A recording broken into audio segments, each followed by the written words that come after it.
நான் குத்தி அதே டைரெக்ஷனில் எடுத்ததுனால. ஸோ நம்ம இங்கே வெளியே எடுக்கும்போது இப்படி லைட்டாக ஒரு ரொட்டேஷன் பண்ணாலே அந்த த்ரெட் தானாகவே கீழே விழுந்துடும்.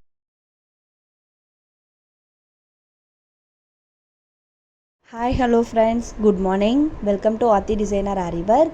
இன்றைக்கி நான் என்ன சொல்லித்தர போகிறேன்னா உங்களுக்கு, அதாவது நம்ம ஃபுல்லாக ஆரி ஒர்க்கோட கிளாஸஸ் ப்ரோ லெவல் வரைக்கும் நம்ம பார்த்துட்டோம். அதை ரொம்ப இம்பார்ட்டன்ட் என்ன, ஸ்கெட்சிங் ட்ரேசிங் கிளாஸ். அது வச்சா தான் நம்ம ஆரி ஒர்க்கே நம்ம ட்ராயிங் பண்ண முடியும், அந்த டிசைனில் நம்ம ஒர்க் பண்ண முடியும். ஸோ அதையும் பார்த்துட்டோம்.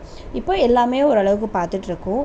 இப்போ பேசிக்காக ஒரு சிம்பிளாக டிசைன்ஸ் அந்த மாதிரி நான் சின்னதாக உங்களுக்கு அப்டேட் பண்ணலான் இருக்கேன். இப்போ இன்றைக்கி என்ன பார்க்க போகிறோன்னா, ஆரி ஒர்க் நம்ம கற்றுக்கிட்டோம். ஆனால் எல்லாருக்குமே டிஃப்ரெண்ட் நாலேஜ் இருக்கும். அவங்களுக்குன்னு ஒரு டிப்ஸ் வச்சு ட்ரிக்ஸ் வச்சு தான் நம்ம கற்றுக்க முடியும். ஸோ அந்த சின்ன ட்ரிக்ஸும் டிப்ஸும் எனக்கு தெரிஞ்சதை நான் உங்கள் கூட ஷேர் பண்ணுறேன். இன்றைக்கி என்னென்னா, நான் ஃபர்ஸ்ட்டு இந்த நீடிலே ஸ்டார்ட் பண்ணுறேன். ஏன் நான் மறுபடியும் நீடிலேருந்து ஸ்டார்ட் பண்ணுறேன்னா, எனக்கே சம்டைம்ஸ் இந்த நீடிலோட இது எதுக்கு யூஸ் பண்ணுறது, எந்த மாதிரி யூஸ் பண்ணுறது, அந்த நம்பர்ஸ் எனக்கே மறந்துடும். ஸோ நான் அதுலேருந்து ஸ்டார்ட் பண்ணால் தான் உங்களுக்கு ஒவ்வொரு வீடியோலையும் உங்களுக்கு நல்லா அது மனசில் பதியும். இப்போ நம்ம துலிப் பிராண்ட் நீடிலில் ரொம்ப மேக்ஸிமம் யூஸ் பண்ண வேண்டிய நீடில் என்னதுன்னா 13 24 பாருங்கள், 13 24. இப்போ உங்களுக்கு நல்லா தெரியுதுன்னு நினைக்கிறேன். இந்த இது 13 நம்பர் நீடில், இது 24. இந்த 13ஓட நீடில் 24ஓட நீடிலோட ஹெட் பார்ட் காமிக்கிறேன் பாருங்கள். இப்படி சைடாக வச்சு காமிக்கிறேன். உங்களுக்கு தெரியுதா? இந்த என்னோடய ரைட் சைடில் இருக்கிறது 13 நம்பர் நீடில், இது 24. ஸோ 13ஓட நீடிலோட ஹெட் பார்ட் எப்படி இருக்குது பாருங்கள், கொஞ்சம் பெருசாக. அதே 24ஓடது எப்படி சிறுசாக இருக்குது பாருங்கள். ஸோ இந்த நீடியில் நம்ம த்ரெட் ஒர்க் பண்ணவே முடியாது. எதுக்காகனா, அந்த நீடியில் த்ரெட் நமக்கு அதில் நல்லா லாக் ஆகாது. அதோட ஸ்பேஸ் அந்த மாதிரி தான் இருக்கும். இப்படி க்ளோஸாக வச்சு பார்க்கும்போது உங்களுக்கு அந்த டிஃப்ரென்ஷியேட் நல்லாவே தெரியும். ஸோ நம்ம 13 நம்பர் நீடில் தான் த்ரெட்டுக்காக யூஸ் பண்ணுவோம். இப்போ ஆரி ஒர்க் நம்ம கிளாஸ் ப்ராக்டிஸ் பண்ணும்போதுமே ஃபஸ்ட்டு சூயிங் த்ரெட், அதாவது மெஷின் த்ரெட் இருக்குது பார்த்தீங்களா, அதில் தான் நம்ம யூஸ் பண்ணுவோம். நெக்ஸ்ட்டு ஜரி த்ரெட்டில் யூஸ் பண்ணணும். தேர்டு தான் இந்த சில்க் த்ரெட்டில் யூஸ் பண்ணணும். ஏன்னா இந்த சில்க் த்ரெட் தான் ரொம்ப இம்பார்ட்டன்ட். இந்த சில்க் த்ரெட்டில் எப்படி இருக்குன்னா, அதோட நூல் இப்படி பிரிஞ்சிடும். ஆனால் ஜரியிலையோ நார்மல் சூயிங் த்ரெட்லேயோ ஒன்றும் நூல் பிரியாது. ஆனால் இந்த சில்க் த்ரெட்டில் பாருங்கள், நூல் லைட்டாக இந்த ஹெட் பார்ட்டில் பட்டு இழுத்தாலோ அந்த மாதிரி ப்ராப்ளம்ஸ் வந்துச்சுன்னா இந்த மாதிரி நூல் பிரிஞ்சிடும். அப்போ நம்ம ஒர்க் பண்ணுறதே ரொம்ப கஷ்டமாக இருக்கும். ஸோ நம்ம சில்க் த்ரெட்டில் தான் ரொம்ப கஷ்டமான ஒர்க்ஸ் இருக்கும். இப்போது சில டிப்ஸும் ட்ரிக்ஸும் பார்க்குறேன். ஃபர்ஸ்ட் என்னென்னா, நார்மலாக நம்ம செயின் ஸ்டிச் ப்ராக்டிஸ் பண்ணோம் பார்த்தீங்களா, அந்த செயின் ஸ்டிச் தான். அந்த செயின் ஸ்டிச் ப்ராக்டிஸ் பண்ணாலேவும் அதில் தான் எல்லாமே இருக்கும். ஸோ அதுக்கு பேஸே செயின் ஸ்டிச் தான். அந்த செயின் ஸ்டிச்சை நல்லா ப்ராக்டிஸ் பண்ணாலே போதும். அதை சில்க் த்ரெட்டில் ஹேண்டில் பண்ணுற டிப்ஸ் எப்படின்னு சொல்லித்தரேன். நார்மலாக நம்ம எப்படி ஸ்டார்ட் பண்ணுவோமோ அந்த மாதிரி ஸ்டார்ட் பண்ணிக்கலாம். பாருங்கள், நாட் கீழே விழுந்துடும். இப்படி ஒரு சைடு கீழே நம்ம இந்த கையை எடுத்துகிட்டு மேலே இழுத்தோம்னா த்ரெட்டு வரும். ஏன்னா நம்ம கீழே த்ரெட்டை பிடிக்கல. அதே நம்ம கீழே த்ரெட்டை பிடிச்சிட்டோம்னா நம்ம எந்த த்ரெட்டு எடுக்கிறோமோ நாட் நல்லா விழுந்துடும். எப்பயுமே பேசிக்காக நம்ம தெரிஞ்சுக்க வேண்டியது என்னன்னா, ஸ்டார்ட் பண்ணும்போதே நம்ம இந்த டைரெக்ஷனில் போகிறோன்னு வச்சுக்கோங்க. நம்ம ஒரு டிசைனோ ஒரு ஸ்ட்ரைட் லைனோ எப்பயுமே அது பென்சிலில் ட்ராயிங் பண்ணி அதுக்கு மேலே ஸ்டிச் ப்ராக்டிஸ் பண்ணுங்கள். அப்போ தான் உங்களுக்கு அது பர்ஃபெக்டாக வரும். இப்போ நம்ம போக வேண்டிய டைரெக்ஷன் இது. ஸோ நம்ம இங்கே இன்னொரு லாக் நமக்கு தேவை. அப்போ என்ன பண்ணோம்னா, அதுக்கு ஆப்போசிட் டைரெக்ஷன் எங்கே இருக்கோ அங்கே பக்கத்துலேயே குட்டியாக ஒரு ஸ்டிச் போட்டு நம்ம போக வேண்டிய டைரெக்ஷனுக்கு இப்படி இழுத்தோம்னா அங்கே நாட் விழுந்துடும். இங்கே தெரியுதா அந்த நாட்? இதுதான் நம்ம போக வேண்டிய டைரெக்ஷனுக்கு இழுத்துட்டாலே அந்த நாட் கரெக்டாக விழுந்துடும். சில்க் த்ரெட்டை பொறுத்த வரைக்கும் நம்ம எப்போயுமே டபுள் லேயராக தான் சில்க் த்ரெட்டை நம்ம யூஸ் பண்ணுவோம். ஸோ அந்த இதை நீடில் பிடிக்கும்போது ரொம்ப கேர்ஃபுல்லாக பிடிக்கணும். இப்போ பாருங்கள், இப்போது இந்த ஸ்டிச்சில் என்ன இதுன்னா, நம்மளோட ஹெட் பார்ட்டில் வச்சு த்ரெடை இழுக்கக்கூடாது. ஒரு ஸ்டிச் போட்டுட்டு சொல்கிறேன். இப்போ ஒரு ஸ்டிச் போட போகிறோன்னா மெதுவாக பாருங்கள். ஃபஸ்ட்டு சின்னதாக ட்ரை பண்ணாதீங்க. நமக்கு ஃபஸ்ட்டு அதை எப்படி மேனேஜ் பண்ணணும்னு தெரியும். ஸோ லாங்காகவே நீங்கள் ட்ரை பண்ணுங்கள். இப்படி குத்துங்க. நம்ம போக வேண்டிய குத்துற இடத்துக்கு எப்படி இருக்குன்னா, இந்த நீடிலோட பொசிஷன் ஹெட் பார்ட்டை பாருங்கள். நம்ம போக வேண்டிய டைரெக்ஷனை பார்த்து தான் நீடியில் குத்தணும். இப்படி குத்திட்டு ரெண்டாவது கீழே நம்ம த்ரெட்டை சுற்றிட்டு அப்படியே நம்ம நீடியில் எடுக்க முடியாது. பாருங்கள், வராது. ஏன்னா ஆல்ரெடி நம்ம அங்கே குத்தி ஹோல் விழுந்து அங்கே த்ரெட்டும் இருக்கும். ஸோ அதை அப்படியே லைட்டாக அப்படி ரொட்டேட் பண்ணி எடுத்தோம்னா வந்துடும். இதுதான் இப்போ நார்மலான ஸ்பேஸில் சொல்லித்தரேன் பாருங்கள். நம்ம இந்த டைரெக்ஷனில் தான் டிசைன் பண்ண போகிறோம். ஸோ அந்த டைரெக்ஷனில் நீடியில் குத்தியாச்சு. குத்திட்டு கீழே த்ரெட்டை வச்சு சுற்றிட்டோம். சுற்றிட்டு அதை அப்படியே எடுக்கக்கூடாது நீடியில். ஓகேவா? இப்போ ஹோல் பெருசானதுனால அப்படி வந்துருச்சு.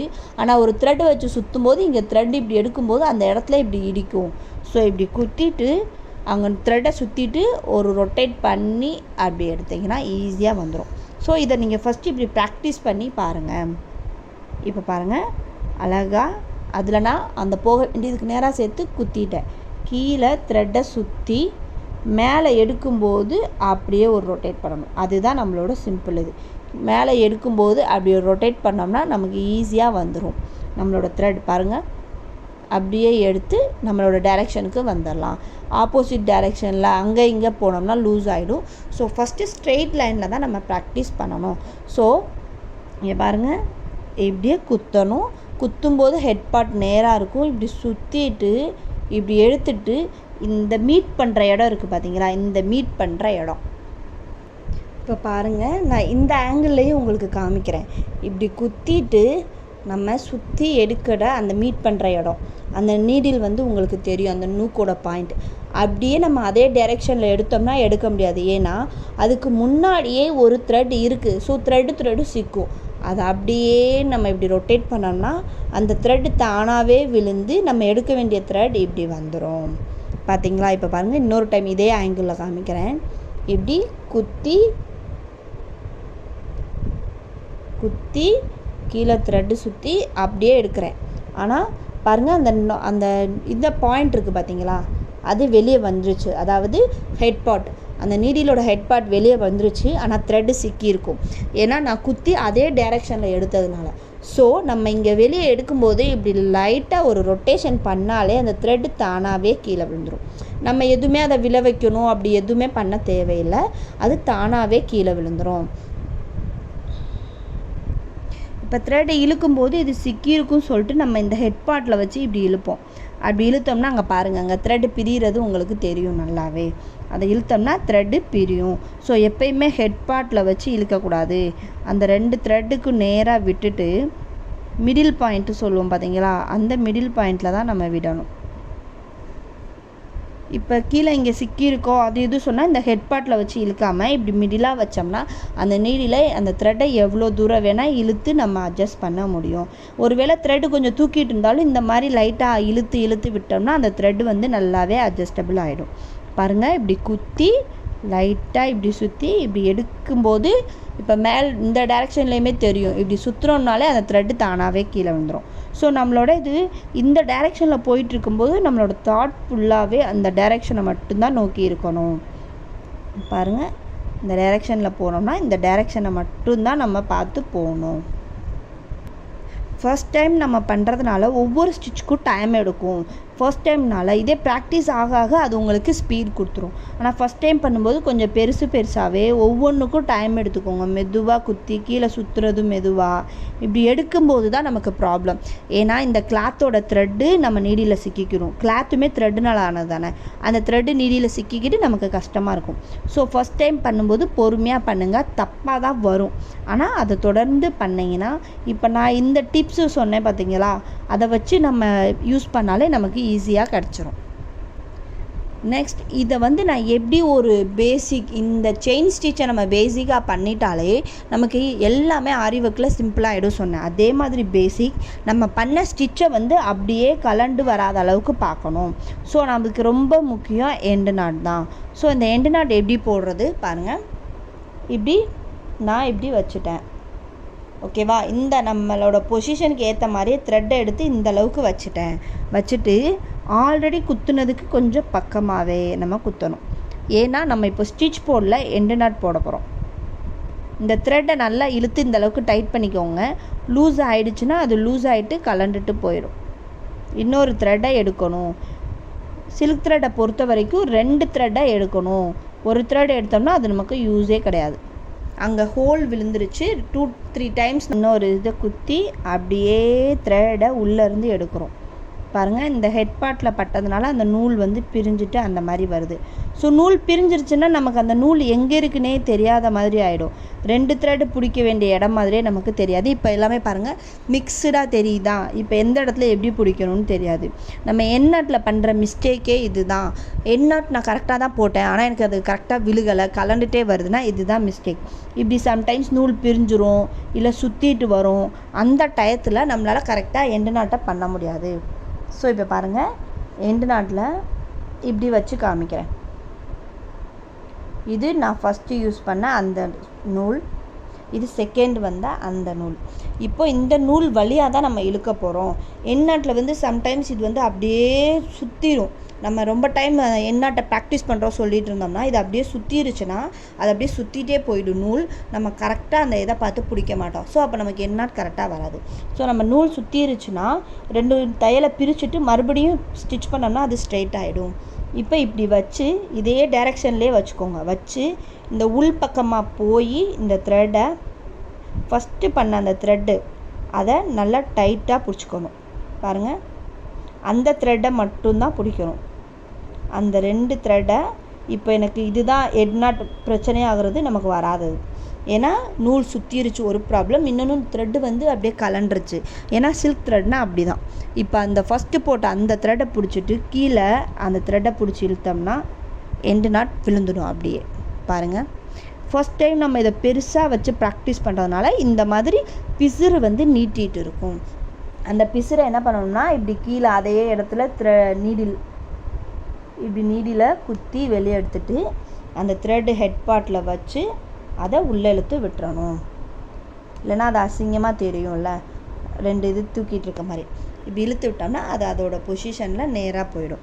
ஸோ எண்டு நாட்டுன்னு சொல்லும்போது நான் இன்னொரு எண்டு நாட் இங்கேயே போட்டு காமிக்கிறேன். பாருங்கள், இப்படி பெருசாக இழுத்து விட்டுறணும். ஆனால் நம்ம 2 த்ரெட் யூஸ் பண்ணுற இடத்துல தான் நமக்கு ப்ராப்ளமே வருது. ஏன்னா அந்த 2 த்ரெட் வந்து கலண்டுரும், இப்படி சுற்றிடும். இப்படி நம்மளே தெரியாமல் இப்படி சுற்றிடுவோம். அப்படி சுற்றுற டயத்தில் நமக்கு எண்டு நாட் வந்து கரெக்டாக வராது. இப்போ நம்ம ஒரு டிசைனை பண்ணிட்டோம். நெக்ஸ்ட்டு இன்னொரு டிசைன் நம்ம பண்ண போகிறோன்னா நம்ம கீழே வந்து த்ரெடை கட் பண்ணிவிட்டு மறுபடியும் எடுத்து நாட் போட்டு ஃபஸ்ட்டு ட்ரை பண்ணுறதுக்கு அதோட டிஸ்டன்ஸே நமக்கு இவ்வளோ தான் இருக்குது. ஸோ நம்ம இங்கே எண்டு நாட் போட்டு அது நல்லா டைட்டாக இருக்குது. எண்டு நாட்டை இழுத்து பார்த்துட்டு அது நல்லா டைட்டாகிடுது. இப்போ நான் 2வது சொல்லி கொடுத்தேன் எண்டு நாட், அதனால அது போடவே இல்லை, விழுகலை. எண்டு நாட்டை நம்ம இழுத்து பார்த்தாலே அது கலண்டு வருதா இல்லையான்னு தெரிஞ்சிடும். ஸோ இந்த மாதிரி பக்கத்துலேயே நெக்ஸ்ட் இதை ஸ்டார்ட் பண்ணுறதுக்கு நம்ம த்ரெட்டை கட் பண்ணி ஃபஸ்ட்டு ஸ்டார்ட் பண்ணணும் அந்த மாதிரிலாம் கிடையாது. எதுக்காகனா ஒவ்வொரு டைமும் த்ரெட்டை நம்ம கட் பண்ணி எடுத்துகிட்டு இருந்தோம்னா கீழே நாட்டு வந்து முடிச்சு போடுவோம் பார்த்தீங்களா, அப்போ நம்ம அந்த கிளாத்தை திருப்பி பார்க்கும்போது ஃபுல்லாகவே முடிச்சா டிஃப்ரெண்ட்டாக இருக்கும். ஸோ அதனால் இந்த மாதிரி போகும்போது நம்ம அப்படியே பக்கத்தில் இருந்தே ஸ்டார்ட் பண்ணிடலாம். பாருங்கள், இப்போ நான் இந்த டைரெக்ஷனில் ஃபஸ்ட்டு சொல்லி கொடுத்தேன், நெக்ஸ்ட்டு ஆப்போசிட் டைரெக்ஷனில் போக வேண்டியதுக்கு நேராக பார்த்து ஹெட் பார்ட்டை வச்சு ஒரு குத்தி அதை இப்படி தூக்கி அப்படி நம்ம ஒரே ஒரு ரொட்டேட் பண்ணோம்னா த்ரெட்டு வந்து தானாகவே உங்களுக்கு கீழே விழுகிறது தெரியும். இப்படி குத்தி சுற்றி இப்படி மேலே எடுத்து பாருங்கள், ஒரே ஒரு ரொட்டேட், த்ரெட்டு கீழே விழுந்துருச்சா அப்படியே திருப்பினோம்னா அந்த டைரெக்ஷனுக்கு போயிடும். ஸோ இது மட்டும்தான் பண்ணணும். குத்தணும், சுற்றணும், மேலே எடுக்கும்போது திருப்பிட்டு போகணும். இந்த மாதிரி நம்ம போயிட்டே இருப்போம். இப்படி மெதுவாக போட்டு பழகணும். இப்போ நம்ம இப்படி போட்டுட்டு இருக்கும்போது இங்கே திடீர்னு த்ரெட்டு கட் ஆகிடணும்னு வச்சுக்கோங்க. ஓகேவா, இப்போ பாதி டிசைனுக்கு மேலே போட்டுட்டோம். சிங்கிளாக நம்ம ப்ராக்டிஸ் பண்ணும்போது ஓகே இது கட் ஆகிடுச்சுன்னா விட்டுடுவோம். ஆனால் நல்லா ப்ராக்டிஸ் பண்ணவங்களுக்குமே ஒர்க் பண்ணும்போது திடீர்னு சில்க் த்ரெட்டோ எந்த த்ரெட்டோ கட் ஆகிடும். அந்த மாதிரி பொசிஷனில் இப்போ நான் இப்படி இழுக்கும்போது இங்கே ரொம்ப ஹார்டாக இப்படி இழுத்தேன்னா அது வந்து அங்கே கட் ஆகிடும். அப்படி கட் ஆகிடுச்சுன்னா இப்போ எனக்கு கட் ஆகலை, பட் நான் ட்ரிம்மர் வச்சு கட் பண்ணி உங்களுக்கு சொல்லி காமிக்கிறேன். எனக்கு இப்போ கட் ஆகிடுச்சு. ஸோ அதில் ஒரு த்ரெட் வந்து போயிடும். இப்போ நம்ம என்ன பண்ணணும்னா இதை ஃபுல்லாக பிரிக்க தேவையில்லை. ஒரு அளவுக்கு இதை தூக்கி விட்டு கீழ்ப்பக்கமாக அதை நம்ம இழுத்து ஒரு 2-3 தையலை அப்படியே பிரித்து விட்டுக்கலாம். இதுக்கு ப்ரீவியஸாக இருக்கிற அந்த 2-3 தையலை பிரித்து விட்டோம்னா நம்ம எண்டு நாட் போட வேண்டிய இதுக்கு நமக்கு நூல் வந்து கீழே நமக்கு கிடச்சிரும். அப்படி கிடச்சிருச்சுன்னா ஈஸியாக நம்ம இங்கே எண்டு நாட் போட்டு ஃபினிஷ் பண்ணிடலாம். எதுக்காகனா ஏன்னா இது ஒர்க் பண்ணும்போது சில்க் த்ரெட்டுன்னு சொல்ல முடியாது, எல்லா த்ரெட்டுமே நம்மளோட நீடில் பட்டு கட் ஆகிடும். ஸோ அந்த மாதிரி சுச்சுவேஷனில் நம்ம அதை எப்படி ஹேண்டில் பண்ணணுன்றது ரொம்ப முக்கியம். ஸோ அதை 4 5 உங்களோட கையில் எவ்வளோ பிடிக்க முடியுமோ அந்த அளவுக்கு பார்த்துக்கோங்க. பாருங்கள், ஆனால் த்ரெட் வந்து நம்ம கையில் சின்னதாக இருக்கிறனால அதை ஹேண்டில் பண்ணுறதுமே நமக்கு கஷ்டமாக தான் இருக்கும். இல்லை கொஞ்சம் தூரத்தில் எனக்கு கட் ஆகிடுச்சுன்னா அந்த ஸ்டேஜில் நீங்கள் அதை பிரித்தே விட தேவையில்லை. ஃபுல்லாகவே பிரித்து விட்டுட்டு அதை ஸ்டார்ட் பண்ணவே தேவையில்லை. நீங்கள் அப்படியே விட்டுட்டு ஃபஸ்ட்டு வேறு த்ரெட் எடுத்து கட் பண்ணி போட்டுடலாம். இப்போ நான் ப்ரீவியஸாக 4 ஸ்டிச்சஸை பிரித்து விட்டுட்டு அதிலேருந்து போட்டுட்டேன். இப்போது நம்ம பாதியிலே தான் அதை கட் பண்ணதுனால ப்ரீவியஸாக நம்ம எல்லாத்தையும் ஓப்பன் பண்ணிவிட்டு நாட் போட்டோம். இப்போ திருப்பி நமக்கு இந்த அளவுக்கு நமக்கு ஸ்டிச் போட வேண்டியது இருக்குன்னா நம்ம இங்கேருந்து ஸ்டார்ட் பண்ணக்கூடாது. எங்கே நம்ம நாட் போட்டு ஃபினிஷ் பண்ணியிருக்கிறோமோ அங்கேருந்து ஸ்டார்ட் பண்ணக்கூடாது. அதுக்கு முன்னாடி ஸ்டிச் இருக்குது பார்த்தீங்களா, அந்த ஸ்டிச்சுக்கு சென்டராக இப்படி பிரித்து பார்த்துக்கோங்க. அந்த சென்டர்லேருந்து நம்ம இன்னொரு த்ரெட் எடுத்து ஸ்டார்ட் பண்ணோம்னா அந்த கண்டினியூட்டி நமக்கு கிடைக்கும். இல்லைனா நாட் போட்டு ஃபினிஷ் பண்ண இடத்துலேருந்து ஸ்டார்ட் பண்ணோன்னா இப்போ இதில் இருக்கிறதுனால ஓகே. இப்போ ஃப்ரேமை விட்டு நம்ம கிளாத்தை எடுத்து பார்க்கும்போது அதோட டிஃப்ரென்ஷியேட் வந்து நல்லாவே தெரியும். ஸோ ஒரு ஒர்க்கு பாதியில் நம்ம கட் பண்ணி இந்த மாதிரி பண்ணோன்னா அதுக்கு ப்ரீவியஸ் ஸ்டிச்சு சென்டர்லேருந்து பண்ணோம்னா ஃபுல்லாகவே கண்டினியூட்டியாக நமக்கு பார்க்குறதுக்கே அழகாக தெரியும். இப்போது இந்த ஸ்டிச்சில் தான் நம்ம பாதியில் கட் பண்ணி ஜாயின் பண்ணது. எங்கேயாவது நமக்கு ஜாயின் பண்ணது டிஃப்ரெண்ட்டாக தெரியாது. ஏன்னா நம்ம சென்டரில் இருந்தே ஸ்டார்ட் பண்ணிட்டோம். இந்த மாதிரி தான் பேசிக்கானதுக்கு நான் இந்த மாதிரி டிப்ஸும் ட்ரிக்ஸும் சொல்கிறேன். இந்த மாதிரி சின்ன சின்ன விஷயத்தில் நம்ம மிஸ்டேக்ஸ் இல்லாமல் பண்ணோன்னா பேசிக்லேருந்தே நம்ம ஸ்டார்ட் பண்ணிட்டோம்னா அது எல்லாமே ரொம்ப ஈஸியாகிடும். ஸோ இந்த ஸ்டிச்சையை நீங்கள் நல்லா ப்ராக்டிஸ் பண்ணி இந்த மாதிரி சிம்பிளாக நீங்கள் பழகுங்க. உங்களுக்குன்னு ஒரு ஓன் நாலேஜ், அதுக்கு உங்களுக்கு ஏற்ற மாதிரி நீங்கள் சில ட்ரிக்ஸ் வச்சுருப்பீங்க. அந்த மாதிரியும் நீங்கள் ப்ராக்டிஸ் பண்ணி பாருங்கள்.